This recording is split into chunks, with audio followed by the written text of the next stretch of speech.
আসসালামু আলাইকুম ওরহমতুল্লাহ। আমি আহমেদ রমিজ আপনাদের সাথে আছি ALJ Tech ইউটিউব চ্যানেলের পক্ষ থেকে। আপনারা দেখছেন মাইক্রোসফট ওয়ার্ড প্রফেশনাল ক্লাসের পার্ট 10।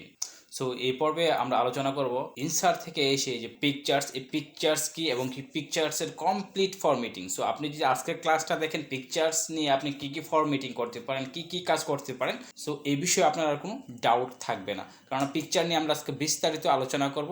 তো অবশ্যই তাহলে ক্লাসটা মনোযোগ সহকারে দেখতে থাকবেন, কেননা দেখেন যখন আমরা পিকচারে ক্লিক করে দিই তখন কিন্তু বেশ বড় ট্যাব ওপেন হয়ে যায়, এখানে কমপ্লিট একটা ফরম্যাটিং এর বিষয় থাকে। সো পিকচারটা নিয়ে আমরা খুব ভালোভাবে একদম টোটাল ফরম্যাটিংটা আমরা শিখে নেব, যেন পিকচার নিয়ে আমাদের আর কোনো কনফিউজড না থাকে। তাহলে ঠিক আছে, চলুন মূল ক্লাস শুরু করা যাক। এবং কি মূল ক্লাস শুরু করার আগে সবার কাছে একটা রিকোয়েস্ট, যারা এখনো আমাদের চ্যানেলটাকে সাবস্ক্রাইব করেননি অবশ্যই আমাদের চ্যানেলটাকে সাবস্ক্রাইব করে আমাদের সঙ্গে থাকুন। ধন্যবাদ।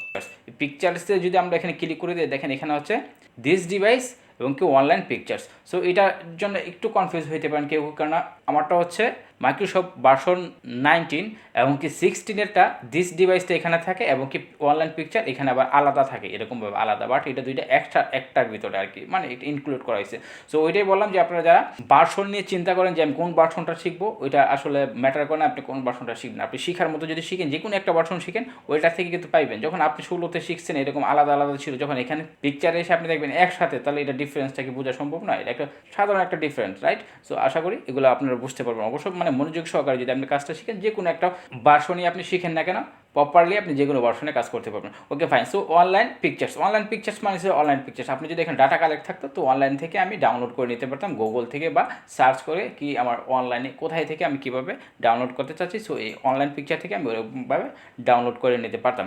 বাট আমাদের আশা করি অনলাইন থেকে ডাউনলোড করার প্রয়োজন নেই, যদি আমাদের প্রয়োজন পরে আগে ডাউনলোড করে রাখবো। Okay fine. সো এখন তাহলে আমরা দেখবো হচ্ছে, তো দিস ডিভাইস মানে হচ্ছে আমার ডিভাইসে যে পিকচারগুলো আছে ওই পিকচারগুলো থেকে যদি কোনো একটা পিকচার আমি ইনসার্ট করতে চাই, তাহলে ওই ক্ষেত্রে দিস ডিভাইসের কাজ। সো দিস ডিভাইসটার কাজটাই আমাদের বেশি লাগবে যদি আমরা ওই পিকচারের ব্যবহার করতে চাই। Okay fine. তাহলে দিস ডিভাইসে যখন আমরা ক্লিক করে দেবো, ক্লিক করে দেওয়ার পরে তো দিস ডিভাইসে যখন আমি ক্লিক করে দিলাম, দেখেন এখানে কিন্তু আমার কুইক কিছু ফোল্ডার দেখাচ্ছে। সো এই কুইক ফোল্ডার থেকে যদি আমার কোনো পিকচার থাকে তাহলে আমি এখান থেকে কিন্তু নিয়ে নিতে পারি, এখান থেকে নিয়ে নিতে পারি। এবং যদি মনে হয় যে কুইক ফোল্ডারে নাই, তাহলে এখানে দেখেন দিস পিসি। সো দিস পিসি মানে হচ্ছে আমার ফোল্ডার ফাইলটা আর কি। সো আমি চাইলে এই ফাইল থেকে এখান থেকে এসে যে দিস পিসি থেকে এসে যতগুলো আপনার ইউএসবি বা হার্ড ডিস্ক যা কিছুই থাকে না কেন, সো এইগুলো আপনার এখানে শো করবে, আপনি চাইলে এখান থেকেও নিয়ে নিতে পারেন, রাইট? কুইক অ্যাক্সেস থেকে অ্যাকচুয়ালি আমি নিয়ে নেবো। সো আমার এখানে আমার কুইক অ্যাক্সেসে আছে পিকচার্স, এই যে পিকচার্সে আমার ফটোটা আছে, যে ফটোটা আমি নিতে চাচ্ছি, লাইক এই স্ক্রিনশটটা আমি এখান থেকে ইনসার্ট করতে চাচ্ছি। তো এই স্ক্রিনশটটা যখন আপনি ক্লিক করবেন, ক্লিক করার পর আপনি যদি আরও বেশি থাকে তাহলে আপনি কন্ট্রোলের সাথে কন্ট্রোলটা চেপে ধরে যদি আপনি বারবার এরকম যতগুলো পিকচার থাকে এরকমভাবে সিলেক্ট করে একসাথে ইনসার্ট করে নিতে পারবেন। সো আমার যেহেতু একটাই লাগবে, একটা যদি দেখানোর জন্য, সো আমি একটা এগুলো সিলেক্ট করে দিলাম। সিলেক্ট করার পরে এই যে ইনসার্ট শুরু করে দেন, তাহলে কিন্তু অটোমেটিকলি এখানে দেখেন চলে আসছে। এবং এখানে চলে আসার পরে দেখেন এখানে লোকটা কিন্তু কমপ্লিট চেঞ্জ হয়ে গেছে, এই লোকটা কিন্তু আগে ছিল না। সাপোজ আমি যদি এখানে ক্লিক করি তাহলে কিন্তু লোকটা চেঞ্জ হয়ে যাবে, দেখেন তখন কিন্তু এই যে ইনসার্ট থেকে কিন্তু এই যে লোকটা চেঞ্জ হয়ে গেছে। যখন আপনি পিকচারে ক্লিক করবেন তখন এখানে আলাদা একটা পিকচার একটা ফরম্যাটস একটা ট্যাব ওপেন হয়ে যায়। সো এই ট্যাবটা অ্যাকচুয়ালি শুধু পিকচারের জন্যই কাজ, যার কারণে যখন আপনি পিকচার নেবেন তখনই এই পিকচার ফরম্যাটের ট্যাবটা পাবেন। আর যদি পিকচার আপনার এখানে না থাকে বা পিকচার আপনি ক্লিক না থাকে তাহলে কিন্তু এই ফরম্যাটটা পাবেন না। সো এখন আমরা দেখবো হচ্ছে পিকচার ফরম্যাটের কাজটাকে। এখানে আছে দেখেন রিমুভ ব্যাকগ্রাউন্ড। সো রিমুভ ব্যাকগ্রাউন্ডের কাজটাকে, রিমুভ ব্যাকগ্রাউন্ডের কাজটা হচ্ছে ঠিক এরকম। দেখেন আপনি যদি কোনো ফটোর ব্যাকগ্রাউন্ড রিমুভ করতে চান সেটা আমরা ভালো করে বুঝি, বাট সো এক্ষেত্রে খুব একটা ভালো ব্যাকগ্রাউন্ড রিমুভ হবে না। যদি আপনার ব্যাকগ্রাউন্ডের কালারটা শুধু একটা কালার হইতো তাহলে ট্র্যাক করতে পারতো খুব সুন্দর মতো। চাইলে আপনি রিমুভ ব্যাকগ্রাউন্ড যদি এখান থেকে যে রিমুভ ব্যাকগ্রাউন্ড করতে চাইতেন তাহলে হয়ে যেত। দেখেন আমি যখন ক্লিক করলাম, ক্লিক করার পরে এরকমভাবে দেখা যায় যে আপনার এই ব্যাকগ্রাউন্ডটা এরকমভাবে রিমুভ হবে, কেননা এটা ট্র্যাক করতে পারতেছে না যে ব্যাকগ্রাউন্ডটা কি, কারণ ব্যাকগ্রাউন্ড এবং ফটোর মধ্যে তেমন কোনো একটা ডিফারেন্ট নেই। তো আপনি যদি চাই তাহলে এখানে তাহলে কিপ চেঞ্জ করে দিলে আপনার চেঞ্জ হয়ে যাবে, আর আপনার যদি না লাগে তাহলে এরকম তাহলে ডিসকার্ড অল চেঞ্জ এটা করে দিলেই হয়ে যাবে, রাইট? তো এটা আমি ব্যাকগ্রাউন্ডটা রিমুভ করলাম না, রাইট?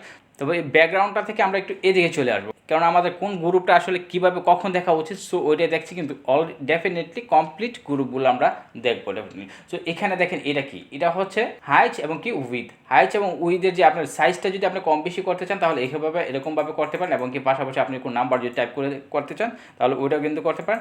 দেন হচ্ছে এই যে আপনি এখানে দেখেন এই যে এরোর মতো 8টা চিহ্ন হয়ে গেছে। সো আর এরোর মতো চিহ্নগুলো যদি এরকমভাবে টানেন তাহলে এরকমভাবে আপনি ছোটো বড়ো করতে পারতেছেন, এবং যদি কর্নারে ধরে টানেন তাহলে কর্নার থেকে 4 কর্নার একসাথে ছোটো বড়ো হবে আর কি। সো এটা ছোটো বড়ো করার জন্য এই কাজটা। এবং কি পাশাপাশি এখানে আছে ক্রপ কি আমরা জানি, ক্রপ যখন ক্লিক করে দেবেন ক্রপ, এই যে দেখেন ক্রপ নিয়ে নিলাম আমরা। ক্রপ নেওয়ার পরে দেখেন এখানে আবার অ্যারোর মতো আরও 8টা চিহ্ন কিন্তু এখানে অ্যাড হয়ে গেছে। সো আপনি যদি কর্নারগুলোতে ধরে টানেন তাহলে এই একটা পুরো এই কর্নারটা আপনি ডাউন করতে পারতেছেন, কম করতে পারতেছেন, বেশি করতে পারতেছেন। এবং কি আপনি যদি এখানে ধরে টানেন তাহলে এভাবে করতে পারতেছেন, এবং কি এখানে ধরে এভাবে, চাইলে উপর থেকে আপনি আরও ছোটো বড়ো করতে পারেন এরকমভাবে। সো এরকমভাবে আপনি এটাকে ক্রপ করে নিতে পারেন। ক্রপ করার পরে আপনি যখন এরকম সাইডে বা বাইরে ক্লিক করে দেবেন, দেখেন তখন কিন্তু এটা অটোমেটিক সেভ হয়ে গেছে। সো এখন এটা ক্রপ হয়ে গেছে। অ্যান্ড দেন ক্রপ করার পরে আপনার মনে হচ্ছে যে আপনি এটাকে এদিক সেদিক করবেন, দেখেন এদিক সেদিক করবেন, বাট এটা করতে পারতেছেন না। কেন করতে পারতেছেন না? বিকজ এটা পিকচারটা একদম এই স্টার্টিং থেকে নিয়ে নিচ্ছে। সো আপনি যদি এটাকে এদিক সেদিক করতে চান, মুভ করতে চান, তাহলে ডেফিনেটলি এই ক্ষেত্রে আপনাকে এখানে আসতে হবে, ওয়ার্প টেক্সে আসতে হবে। ওয়ার্প টেক্সে এসে যদি আপনি এখান থেকে যে কোনো একটা ক্লিক করে দিলে আপনি মুভ করতে পারবেন। এখন কিন্তু আমরা ডিফল্টভাবে যেটা থাকে, যে সেটিংটা থাকে, সেটা হচ্ছে ইন লাইন উইথ টেক্সট, মানে টেক্সটের প্রথম লাইনটা যেটা, ওই লাইন থেকে এটা শুরু হয়েছে। সো আপনি যদি চান এখানে স্কোয়ার করতে পারেন। স্কোয়ারের কাজটা ঠিক এরকম, আপনি যে মাউস আপনার ফটোটা আপনি ঠিক যেদিকে নিচ্ছেন, নেওয়ার পরে দেখেন চারোপাশে ফটোটার মতো করে ফটোটা জায়গা নিয়ে নেবে, এবং কি এরকম চারোপাশে আপনার ট্যাক্সগুলোর মতো করে বসে যাচ্ছে, লাইক এরকম। আপনি যদি চান এরকমভাবে, সো স্কোয়ার করলে আপনি এরকমভাবে আপনার মতো করে আপনি মুভ করতে পারবেন, এবং কি এদিকে কোনো স্পেস থাকবে না। দেন এদিকে আরও কিছু অপশন আছে, এগুলো আমরা একটু দেখতে পারি। তারপর হচ্ছে টাইটটাও ঠিক এরকম, আপনার যে স্কোয়ার এবং টাইটের মধ্যে তেমন কোনো ডিফারেন্স নেই। টাইটটা হচ্ছে মানে একদম একটু টাচ করে আর কি, টাচ করে থাকার জন্য, এবং কি স্কোয়ারটা ঠিক অলমোস্ট এরকম। তারপর হচ্ছে থ্রোজ। তো থ্রোজের কাজটা কি? তো থ্রোজটা অলমোস্ট এরকম। সো তেমন ডিফারেন্ট এটাও বুঝতে পারবেন। তো দেখেন তারপর হচ্ছে টপ অ্যান্ড বটম, মানে আপনি এটা যেইখানে নেবেন ঠিক এখান থেকে এই ট্যাক্সগুলা এটার মতো করে উপরে এবং কি নিচে চলে যাবে। সাপোজ আমি এই লাইনটার মাঝখানে নিতে চাচ্ছি, তাহলে একটু নিচে টানলে কিন্তু এই লাইনটা উপরে চলে আসছে এবং কি ফটোটা নিচে চলে আসছে। সো টপ বটনের কাজটা হচ্ছে ঠিক এরকম। আমরা আশা করি এখান থেকে এগুলো না বোঝার কিছু নাই। সো আমরা এখান থেকে একটু ক্লিক করে দেখে নিলেই আমরা বুঝতে পারবো যে এখানে আসলে কাজগুলো কী। দেন হচ্ছে দেখেন বিহাইন্ড ট্যাক্স, মানে ট্যাক্সের পিছনে ছবিটা চলে যাবে এবং কি উপরে ট্যাক্সগুলো থাকবে। দেখেন এই ট্যাক্সগুলো কিন্তু আছে এখানে, ট্যাক্সগুলো এখানে আছে, এবং কি ফটোটা ট্যাক্সের নিচে চলে গেছে। এবং যদি আমরা ট্যাক্সের উপরে যদি ফটোটা নিয়ে আসতে চাই, মানে ট্যাক্সগুলো দেখা যাবে না, তাহলে কিন্তু এই ক্ষেত্রে ইন ফ্রন্ট অফ ট্যাক্স এটা করে দিলে কিন্তু আমাদের ট্যাক্স কিন্তু এটা নিচে আছে, ট্যাক্সের উপরে কিন্তু এটা বসে আছে আমাদের ফটোটা, কিন্তু ট্যাক্সগুলো আমরা পড়তে পারবো না। সো অবশ্যই হয়তো কেউ এরকমভাবে রাখে না, বাট আপনার যদি প্রয়োজন পড়ে তো এই ক্ষেত্রে আপনি রাখতে পারেন, শুধু দেখানোর জন্য বলা আর কি এটা, রাইট। দেন আছে এখানে এডিট ওয়ার্ক পয়েন্ট, মানে একটা কিছু পয়েন্ট চলে আসবে, আপনি চাইলে এটা আপনার মতো করে এডিট করে নিতে পারেন। যে একটা ওয়ার্ক চলে আসছে, আপনি যদি চান এখান থেকে ধরে কিন্তু এরকমভাবে টেনে দেখেন এরকমভাবে, সো আপনার মতো করে আপনার একটা ডিজাইন স্টাইল এরকমভাবে করে নিতে পারেন। সো এটা হচ্ছে এরকম। সো আশা করি আমরা এই কাজগুলো বুঝতে পারবো, এখানে আসলে থাকুক। সো এখান থেকে আমরা একটু ক্লিক করে প্র্যাকটিস করলে অবশ্যই বুঝতে পারবো যে আসলে এখানে কাজটা কী, রাইট। সো ঠিক ফাইন। তো এখন মনে করেন যে এটা এরকমভাবে থাকতে পারে, লাইক একটু বুকের মতো দেখাচ্ছে, রাইট। একটু মানে কখনো হয় না যে গল্পের বই বা কবিতা এরকম ধরনের কিন্তু পিকচার দিয়ে ফরম্যাটিং করা হয়। সো ওই ক্ষেত্রে আসলে এই কাজটা করা হয়। দেন হচ্ছে আমরা এটা একটু নিচে নিয়ে আসছি, রাইট। তাহলে এখন আমরা ক্রপ এবং কি হাইট উইথ এবং কি ওয়ার্প টেক্সট এই কাজটা দেখে নিলাম, রাইট।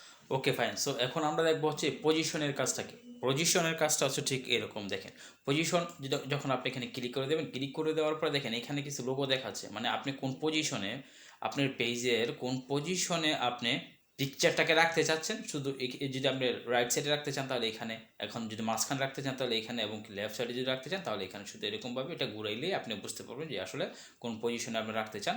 অ্যান্ড অবশ্য এটা এভাবে রাখতে পারেন, এবং কি পাশাপাশি আমরা তো এভাবেই রাখতে পারি, তাই না। সো চাইলে এখান থেকে আমরা পজিশনটা করে নিতে পারি। অ্যান্ড দেন পজিশনের পরে আমরা চলে আসবো হচ্ছে এখানে অল ট্যাক্স। এই অল ট্যাক্সের কাজটা কি? অল ট্যাক্সের কাজটা হচ্ছে একটা আসলে ডিসক্রিপশনের মতো। আপনার এখানে মনে হতে পারে 5টা 10টা ফটো আছে। সো এক একটা ফটোর জন্য যদি আলাদা কোনো নাম বা ডিসক্রিপশন কোনো প্রয়োজনে যদি আপনি নোট করে রাখতে চান কোনো কিছু, তাহলে এখানে আপনি যদি লিখে রাখেন, তাহলে সাপোজ এখানে দেখেন আমি শুধু হাই করে দিলাম, ঠিক আছে, হাই।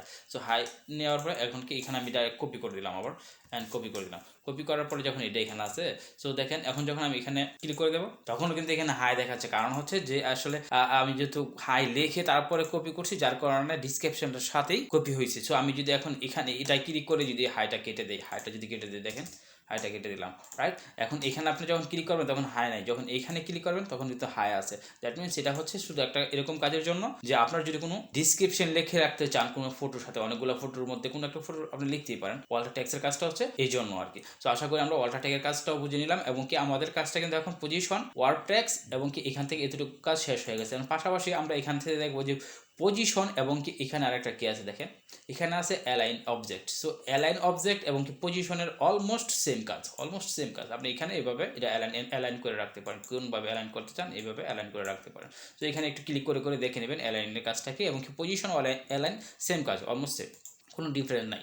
হ্যাঁ, ঠিক আছে, ফাইন। এখন দেখবো হচ্ছে আমরা এটার কি কাজ, এটা হচ্ছে রোটেট। এটা কি রোটেট। সো রোটেটটাকে যখন আপনি ক্লিক করবেন কোন পজিশনে আপনি রোটেট করতে চাচ্ছেন, সো এরকমভাবে রোটেট করতে পারেন আপনি যদি রোটেটের প্রয়োজন পড়ে। সো এখন তাহলে আমাদের এইখান থেকে কিন্তু এই প্রায় কাজগুলো শেষ, এবং কি এই যে কাজটা, এই কাজটা কি, এই কাজটা আমরা একটু পরে বুঝতেছি। এখানে ফরওয়ার্ড অ্যান্ড ব্যাগেট এই কাজটা একটু পরে দেখতেছি আমরা, ঠিক আছে ফাইন। তো এখন আমরা দেখবো হচ্ছে এই কারেকশনের কাজটাকে। কারেকশনের কাজটা হচ্ছে ঠিক এরকম, দেখেন যখন এই যে দুইটা ফটো, এখানে আমাদের কটা ফটো, দুইটা ফটো। সো একটা ফটো হলো এরকম, আরেকটা ফটো যদি আমি একটু কালার করতে চাই, এখান থেকে যদি একটু হোয়াইট করতে চাই, মানে এটা আমার একটু ডিপ মনে হইতেছে। সো আমি যদি চাই এটাকে এরকম হোয়াইট করে নিতে পারি। দেখেন এখন কিন্তু এটার মধ্যে ডিফারেন্স চলে আসছে, এটা একটু হোয়াইট, এটা একটু মানে এটা নর্মাল ফরম্যাট, রাইট। তাহলে কারেকশনের কাজটা কি, কারেকশনের কাজটা হচ্ছে যদি আপনি চান তাহলে এটাকে একটু লাইট বা ডিপ করে নিতে পারেন এখান থেকে, রাইট ফাইন। সো এখন তারপর আমরা দেখবো হচ্ছে কালারের কাজটা কি। কালার হচ্ছে দেখেন এখানে বেশ কিছু কালার আছে। সো আপনি চাইলে এখান থেকে যে কোনো একটা কালার নিয়ে নিতে পারেন, এবং কি এখানে আরও মোর অপশন আছে, মোর অপশন থেকে আপনি এরকমভাবে কালার অ্যাপ্লাই করতে পারেন। যদি আপনার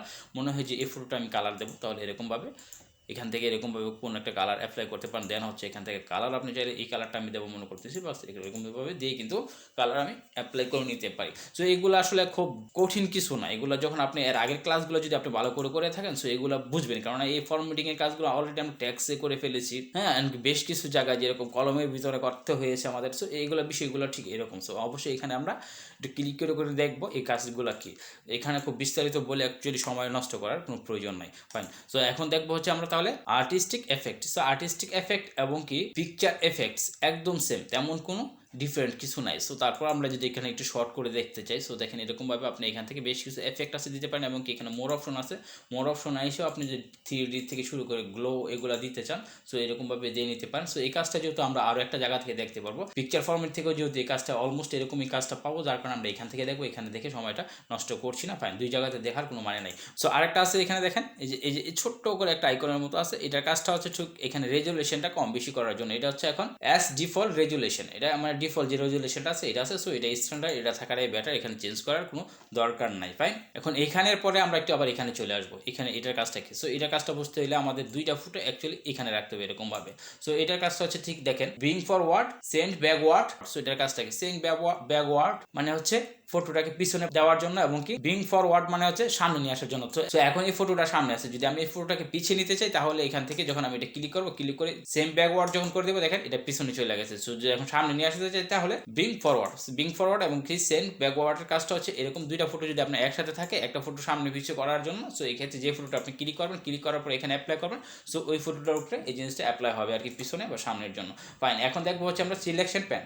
সিলেকশন প্যানের কাজটা কি, সিলেকশন প্যানের কাজটা হচ্ছে ঠিক দেখেন এখানে দুইটা প্যান ওপেন হয়ে গেছে। সো আপনি যদি এই ফটোটাকে হাইড করতে চান, তাহলে এখানে আইয়ের মতো যে চিহ্নটা আছে শুধু ক্লিক করে দেন, এটা হাইড হয়ে গেছে। দেন এটাকে যদি করতে চান তাহলে এরকম করতে পারেন, অ্যান্ড দেন অল হাইড যদি করেন তাহলে একদম সম্পূর্ণ হাইড করতে পারেন, এমনকি অল শো যদি করেন তাহলে সম্পূর্ণ একসাথে শো হয়ে যাবে, এমনকি একটা করেও আপনি চাইলে শো করে নিতে পারবেন। ওকে ফাইন, তাহলে আমাদের এখন এইখানের কমপ্লিট কাজটা হয়ে গেছে অবশ্য। তারপরে এখান থেকে দুটো কাজ হয়ে গেছে, এখন শুধু বাকি আছে হচ্ছে এইখানের এতটুকু কাজ। সো এতটুকু কাজ আমরা দেখতে পারি। তাহলে এখন এতটুকুর কাজটা কি, সো প্রথম আমরা এখান থেকে দেখবো। সো এগুলার কাজটা কি, এগুলার কাজটা দেখেন যখন আপনি এখানে কোনো একটা পিকচারের উপরে বা এই পিকচার বা এটার মধ্যে আপনি যখন এরকমভাবে ঘুরাইতে থাকবেন, দেখেন এখানে কিছু ডিফল্ট স্টাইল আছে। সো এই স্টাইলগুলো আপনি এখান থেকে অ্যাপ্লাই করতে পারেন। এখন এখানে ক্লিক করে দিলে তারপর আরও বেশ কিছু স্টাইল আছে যেগুলো আপনারা চাইলে এরকমভাবে অ্যাপ্লাই করে নিতে পারেন। সো অ্যাকচুয়ালি এটা খুব দেখার কিছু না, এখানে যদি ডিফল্ট শুধু আপনি মাউস ঘুরাইলে দেখতে পারতেছেন যে কোন কাজটা কীরকম কীভাবে কী করতে পারেন, রাইট। সো এরকমভাবে এটা আপনি অ্যাপ্লাই করে নেবেন, ফাইন। অ্যান্ড দেন হচ্ছে শুধু আমরা যদি এখানে একটা কালার নিয়ে নিই,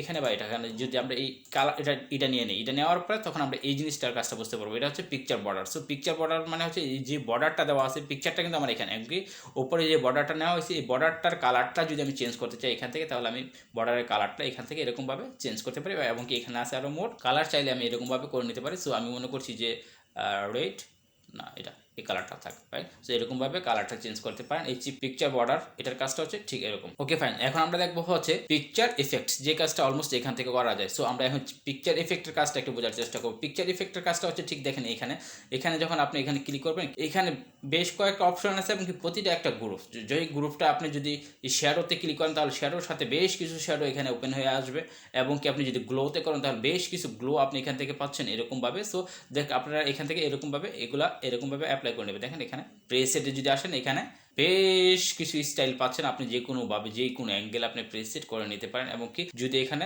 শ্যাডো দিতে চান তাহলে শ্যাডো, এরকম শ্যাডো অনেকগুলো শ্যাডো আছে, সো এখান থেকে এরকম আপনারা শ্যাডো অনেকগুলো অ্যাপ্লাই করে নিতে পারেন। অ্যান্ড দেন হচ্ছে এখানে রিফ্লেকশন যদি দিতে চান, এই যে সরি এটাই খুব একটা ভালো রিফ্লেকশনটা বোঝা যাচ্ছে না, আমি একটু এটাই করে দেখি। রিফ্লেকশন এই দেখেন, সো রিফ্লেকশনের কাজটা এরকম। সো এগুলো আমরা অ্যাপ্লাই করে নেব, এগুলো আমরা ক্লিক করে করে দেখবো যে গ্লো যদি দিতে চাই, গ্লো এই যে গ্লোটা যদি দিতে চাই, দেখেন গ্লো এই যে এরকম গুলো, রাইট? সো গুলো এরকম কাজ। সো এইগুলো আমরা 3D থেকে শুরু করে লেভেল সব ইট গ্যাস এগুলো আমরা এভাবে আমরা একটু অ্যাপ্লাই করে নেব। শুধু মাউস ঘুরাইলে এখানে আপনি এটা রেজাল্টটা দেখতে পাবেন। সো এখানে খুব বেশি কিছু বলার নাই। সো দেন হচ্ছে এখানে পিকচার লাইটে যখন আসবেন, পিকচার লাইটে দেখেন আপনি বেশ কিছু লাইট পাবেন। এখানে সাপোজ যদি আমি এটা নিতে চাই তাহলে এখানে নিয়ে আমি এখানে টেক্সট লিখতে পারছি। সো এখানে আমরা এখানে একটু ফলো করব, যখন আমরা মাউসটা এখানে ঘুরাই তখন দেখতে পাবেন যে আসলে কোন লাইটটা নিলে আপনি কি করতে পারেন।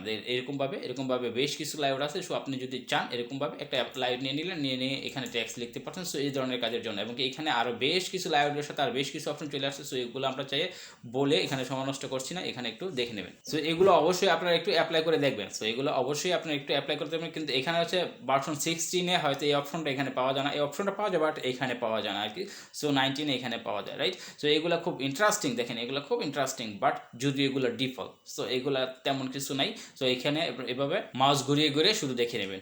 ওকে, ঠিক আছে, তাহলে আজকের মতো কিন্তু আমরা এখানে শেষ করতে পারি। কেননা আমাদের এখানের যে পিকচার্সের সাথে যে রিলেটেড যেই অপশনগুলো আছে এগুলো কিন্তু কমপ্লিট আমরা ডিটেলে আলোচনা করছি, এবং কি পাশাপাশি একটু এখানে অপশন বাকি রয়ে গেছে যে অপশনগুলো অ্যাকচুয়ালি দুই জায়গা থেকে পাওয়া যায়। সো এই কারণে এই অপশনগুলো আমরা দেখাই নাই। তারপর আমরা যদি চাই এইখানে কিন্তু আমরা এভাবে ক্লিক করে দেখে নিতে পারি। এবং কি এখানে আছে দেখেন ফর্ম আইকন। সো এখান থেকে যদি আপনি ক্লিক করেন বেশ কিছু আইকন পেয়ে যাবেন, আইকনগুলো ডাউনলোড করে নিতে পারেন। এবং এইখানে যদি আসেন তাহলে এখানে দেখেন ক্লিক করার পরে এখানে রিসেট পিকচার যদি করে দেন তাহলে আপনি যতই ফরম্যাটিং করেন ওই ফরম্যাটিংগুলো ডিলিট হয়ে যাবে। এবং কি যদি রিসেট পিকচার অ্যান্ড সাইজ যদি ওইটা করেন তাহলে একদম পিকচারের সাইজটা সহকারে রিসেট হয়ে যাবে আর কি। সো এগুলা অবশ্যই ভালো করে একটু প্র্যাকটিস করতে হবে, ঠিক আছে? তাহলে আজকের ক্লাসটা আমরা বড় করতে চাচ্ছি না, আজকের ক্লাসটা আমরা এখানেই শেষ করব। পিকচার নিয়ে আশা করি আমাদের ডিটেলস একটা আলোচনা হয়ে গেছে। সো ঠিক আছে, ভালো থাকেন, সুস্থ থাকেন, দেখা হচ্ছে পরবর্তী ক্লাসে। আল্লাহ হাফেজ।